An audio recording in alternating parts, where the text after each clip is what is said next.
Kamu tahu bahwa tidak ada seorang pun yang dibenarkan oleh karena melakukan hukum Taurat, tetapi hanya oleh karena iman dalam Kristus Yesus.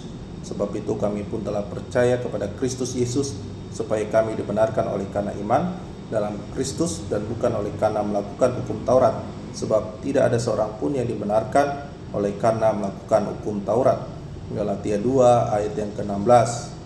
Pembenaran oleh iman. Galatia 2 ayat yang ke-16 adalah salah satu ayat kunci dalam Alkitab yang menjelaskan doktrin pembenaran oleh iman.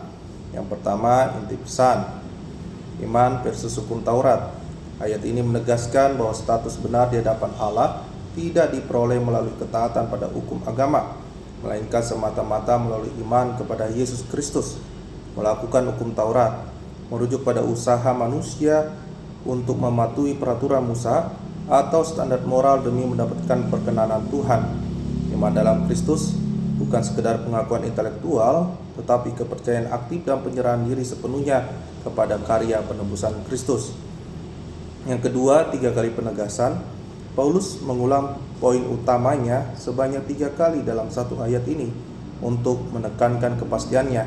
Pengetahuan, kita tahu bahwa manusia tidak dibenarkan oleh hukum Taurat. Keputusan, sebab itu kita percaya kepada Kristus agar dibenarkan oleh iman. Kesimpulan mutlak, tidak ada seorang pun yang dibenarkan karena melakukan hukum Taurat.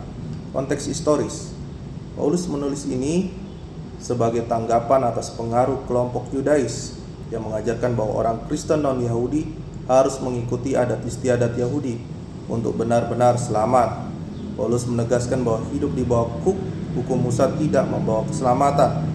Makna teologis dibenarkan, secara legal dibenarkan berarti Allah sebagai hakim menyatakan seseorang tidak bersalah dan diterima secara benar dalam hubungan dengannya. Hal ini dimungkinkan bukan karena kita menjadi sempurna melalui perbuatan, melainkan karena kebenaran Kristus diperhitungkan kepada kita melalui iman.